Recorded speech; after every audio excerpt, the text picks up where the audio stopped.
Oi, gente, tudo bem? Eu espero muito que vocês estejam muito bem, que aí onde vocês estão esteja o sol bem bonito, para que vocês estejam muito animados. Não que a sua animação tenha que depender do sol, né? Porque você pode estar animado de tipo, ai, tá bom, tá bom. Vocês entenderam o que eu disse, né? Então vamos lá. No vídeo de hoje eu vou contar pra vocês como foi o meu primeiro bimestre de psicologia. Nossa, Bia, mas você já não gravou um vídeo de primeiro semestre, não sei o quê? Sim, gente, sim, eu gravei. E naquele vídeo eu falei que eu estava trocando de universidade, né, de instituição. E aí eu tive que começar tudo de novo, porque antes eu fazia na Universidade Tuiuti do Paraná e agora eu faço na Universidade Positivo. E são diferentes. Na Positivo o curso é anual, então eu tive que começar desde o comecinho, mas eu acabei eliminando algumas matérias. Eu consegui eliminar História da Psicologia, Neuroanatomofisiologia e mais uma outra que eu não me lembro o nome, que eu vou fazer só no terceiro ano, e uma EAD. Então achei assim que foi legal, deu uma boa equivalência de grades. E eu vou contar pra vocês agora o que eu tô estudando em cada matéria, que foi algo que eu não falei no outro vídeo. E assim, é muito interessante, eu espero muito que vocês gostem. Se você gostar do vídeo, não se esquece de clicar em gostei aqui pra mim, se inscrever aqui embaixo, caso você não seja inscrito. Indique esse vídeo aí se tem alguém que quer fazer psicologia, daí você já dá algumas dicas pra ver como é que... No primeiro bimestre eu fiz 6 matérias, e elas foram Psicologia do Desenvolvimento 1, Psicologia do Desenvolvimento 2, que não tava na minha grade, eu só tava assistindo as aulas, estatística, avaliação psicológica, antropologia e transtornos do desenvolvimento e deficiências. Eu vou começar pela mais chata, que é a estatística. Óbvio, né? Quem é de humanos não gosta muito de exatas. O primeiro bimestre de estatística foi bem simples, bem diferente do segundo, que eu vou falar no próximo vídeo. A gente estudou coisas bem básicas, tipo, eu tô dando uma olhadinha aqui. Nossa, nem lembro o que estudou, meu Deus do céu. Tá, a gente estudou sobre o que era estatística, né? Pra que servia, o que estudava e tal.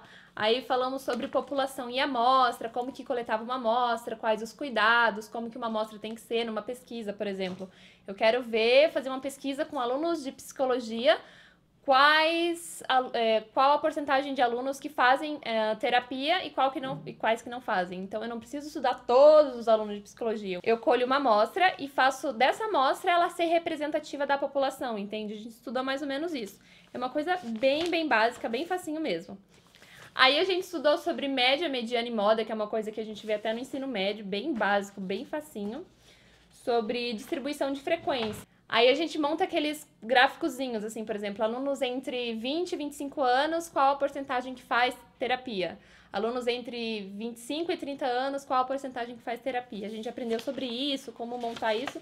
Só que assim, não tem nada de conta, pelo menos a minha estatística a gente não fazia conta, era muito raro e na prova não caía conta, a gente via só a teoria. Estudamos também sobre variáveis, se é uma variável qualitativa ou se ela é quantitativa, né? Por exemplo, se eu tô vendo quais as cores os alunos mais gostam, daí é uma variável qualitativa, ou quantos alunos gostam das cores vermelhas, aí é das cores vermelhas, da cor vermelha, aí é uma variável quantitativa. Estudamos mais ou menos isso. Então assim, gente, é muito simples. Eu fui com 9,2 no primeiro bimestre, graças a Deus. Então, é super básica, é uma estatística, assim, mesmo que você não entenda nada de matemática, de estatística, você consegue se livrar bem de boa. A forma de avaliação desse professor, ele fazia 2 trabalhos valendo 1 ponto cada e uma prova valendo 8. Lá na Positivo, a gente cada professor desenvolve o quanto vale cada prova. Por exemplo, em estatística, a prova dele valia 8, mas já em avaliação psicológica, a prova dela valia só 3 pontos na média. O resto tudo dependia de trabalho. Então, assim, é bem legal de trabalhar lá, é bem flexível as notas, então eu me dei super bem. Outra matéria que a gente teve é desenvolvimento de habilidades psicológicas, que é uma matéria nova agora no curso, começou esse ano, e a gente estudou temas muito interessantes. Porém, na minha opinião, como estudante, eu acho que o professor poderia ter explorado muito mais os temas, mas são, assim, temas incríveis. A gente começou o bimestre falando sobre autocuidado e a importância, né, disso para psicólogos, porque o que se constatou foi que geralmente os psicólogos não fazem terapia e é meio estranho, porque se a gente estuda psicologia, a gente sabe da importância de passar por um terapeuta, mas tem muito aquele preconceito, né? Eu já sou um psicólogo, então eu não vou conversar com outro psicólogo porque eu não preciso, eu já sei as técnicas. Mas é diferente, né? É diferente ter alguém imparcial olhando de fora, para os nossos problemas, né? Depois disso, nós passamos para mecanismos atencionais, assim, sobre atenção, concentração, a diferença entre eles, quais tipos de atenção que tem. E é algo muito, muito incrível. Assim, uma coisa que eu aprendi que foi muito interessante foi que a gente acaba... O nosso cérebro que decide no que a gente quer prestar atenção a partir das nossas experiências. Tipo o filtro do Facebook, sabe? Sabe aquele feed, ou até do Instagram, que só mostra o que você quer ver? É tipo o nosso cérebro. O nosso cérebro só vai entender, marcar, lembrar de coisas que a gente tem interesse de lembrar. As coisas que a gente não tem interesse, ele não marca, entende? Então, achei muito, muito legal. Depois disso, nós falamos sobre metas. Nossa, só assunto maravilhoso, né? E assim, gente, juro por Deus, se vocês assistirem meus vídeos de como realizar suas metas que eu postei aqui no canal, vocês não precisam nem ir nas aulas dele, porque ele falou exatamente o que eu falei. Óbvio que ele deu nomes apropriados, né, para as coisas que eu falo no vídeo, porque eu não conseguia nomear, eu só conseguia falar assim, olha, faça isso, faça aquilo.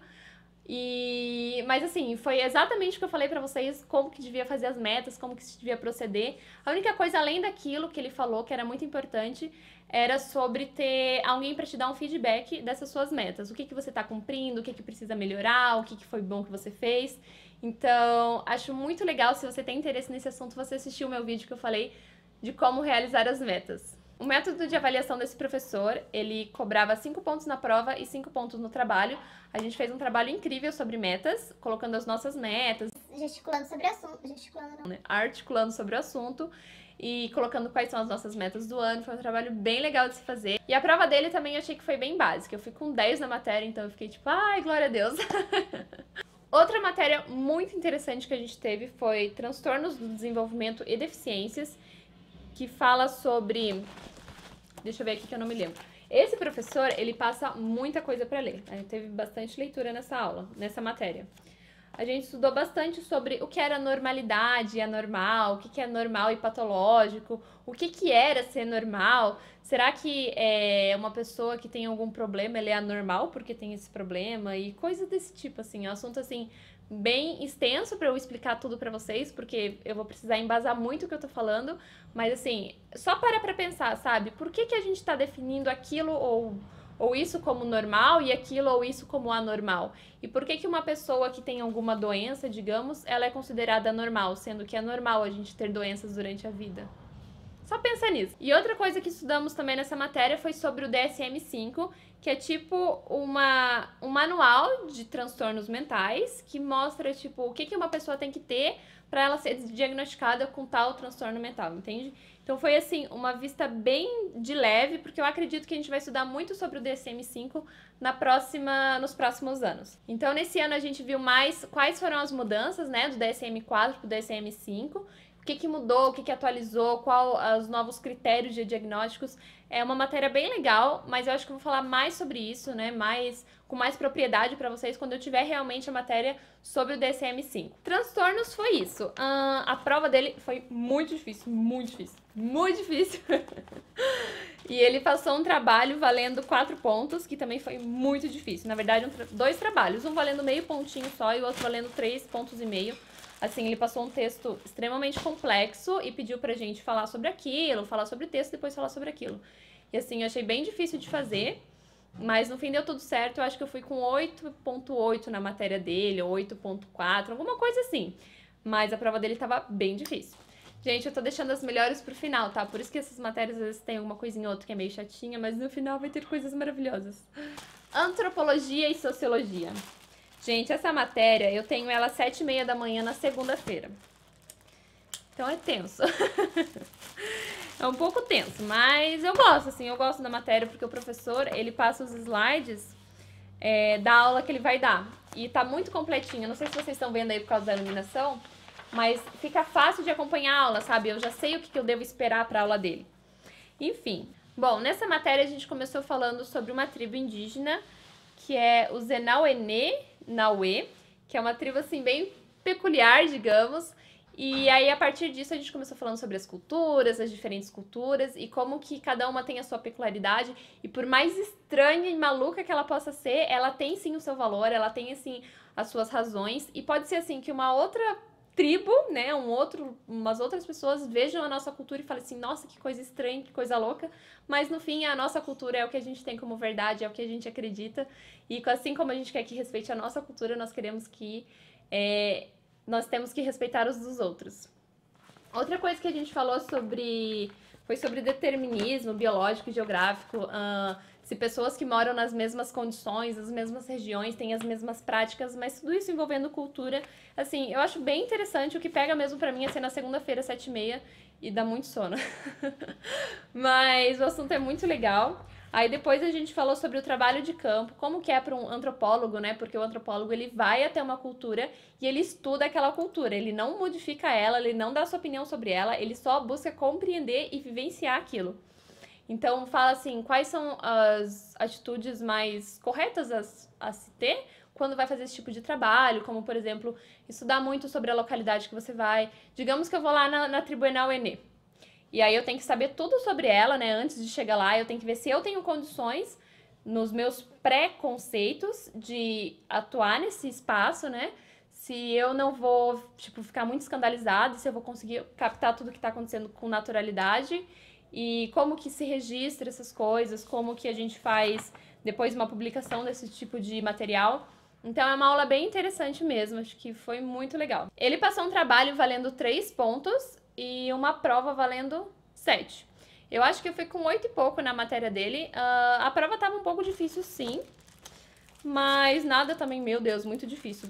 Diferente da de transtornos, né? Que a de transtornos foi bem difícil. Em avaliação psicológica 1, nesse primeiro bimestre a gente conseguiu aprender sobre fenômenos, né? Que é uma coisa muito importante para um psicólogo. Quando ele vai atuar em algum lugar, ele precisa parar e pensar assim: qual é o fenômeno que eu quero estudar? Qual é o fenômeno que eu vou observar? Qual é o fenômeno que eu preciso fazer uma intervenção?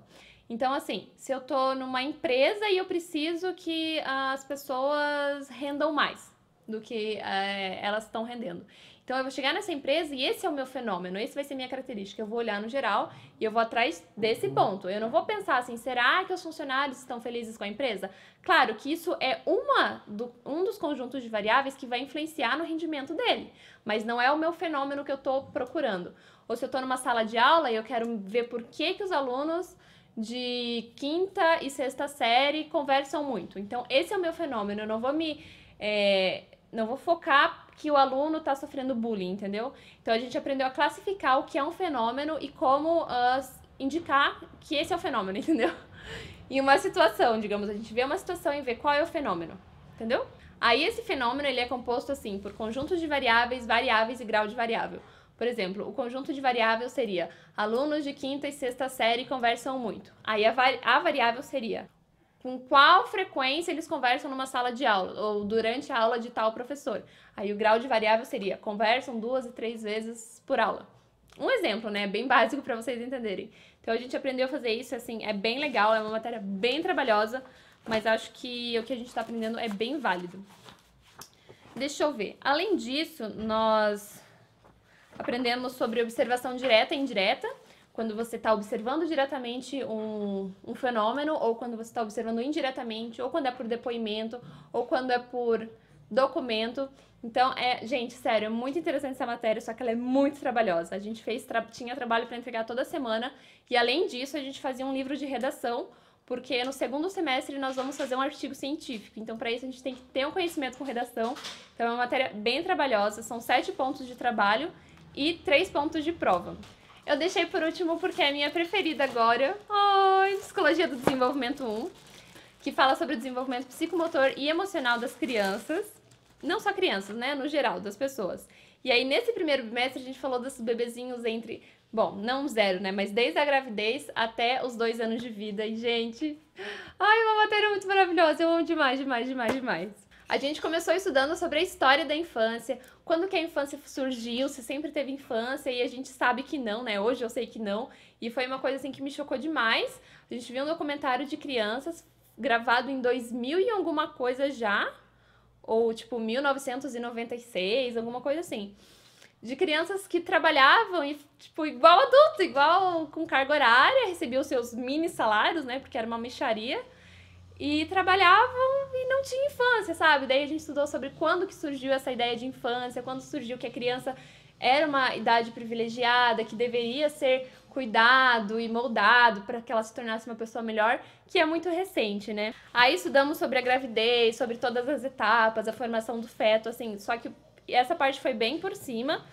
Estudamos também sobre depressão na pós-parto, só que foi bem breve mesmo. Aí depois veio o desenvolvimento físico e motor da criança entre 0 e 2 anos, com quanto tempo que ela começa a andar, com quanto tempo ela começa a falar, com quanto tempo ela vai se desenvolver isso, aquilo. Então é muito interessante. Falamos também sobre os reflexos, né, a importância deles, para que eles servem. Aí depois falamos um pouco sobre o desenvolvimento emocional da criança. A minha professora, ela é psicanalista, então ela fala bastante de Freud. E assim, gente, é uma matéria que eu amo de verdade, de verdade. Tanto assim, se vocês olharem os meus slides que ela também posta, é tudo cheio de anotação em volta. Tudo. É uma matéria incrível. Ah, e nessa matéria a gente usa o livro Psicologia Evolutiva, que é maravilhoso, assim, se você se interessa por esse assunto, eu super recomendo que você leia. É demais. A última matéria que eu vou falar pra vocês é uma matéria que não tava na minha grade, que eu fiz assim, só de curiosa, porque eu tinha um espaço livre, e daí eu falei, vou lá no segundo ano assistir, que era Psicologia do Desenvolvimento 2, que faz no segundo ano, né? No primeiro ano a gente estuda toda a parte psicomotora e emocional, e no segundo ano é a parte cognitiva. Então, no primeiro bimestre eu consegui acompanhar os dois. Fala muito sobre a formação da inteligência, como que se constrói o conhecimento, tudo tudo pela teoria de Piaget. Então, assim, é muito interessante se você se interessar a ler sobre o assunto, né? Eu super recomendo. Foram essas as matérias, gente. Eu espero muito que você tenha gostado. Se você ainda não viu meu primeiro vídeo sobre psicologia, eu vou deixar linkadinho aqui em cima pra vocês. Que lá eu conto por que eu escolhi psicologia, esse tipo de coisa. E eu vou gravar agora que eu terminar esse vídeo, já vou gravar o vídeo sobre o segundo bimestre, né? Que já terminou esse primeiro semestre. Então, se você estiver assistindo, tipo, muito depois que eu postei esse vídeo, quer dizer que já vai estar o segundo vídeo no canal. E se não tiver, já se inscreve, ativa o sininho, que daí quando eu postar, você já vai ver sobre o segundo vídeo, tá bom? Espero muito que você tenha gostado. Se você gostou, clica em gostei. Não se esqueça de se inscrever aqui no meu canal, caso você ainda não seja inscrito. Um beijo, fiquem com Deus e até o próximo!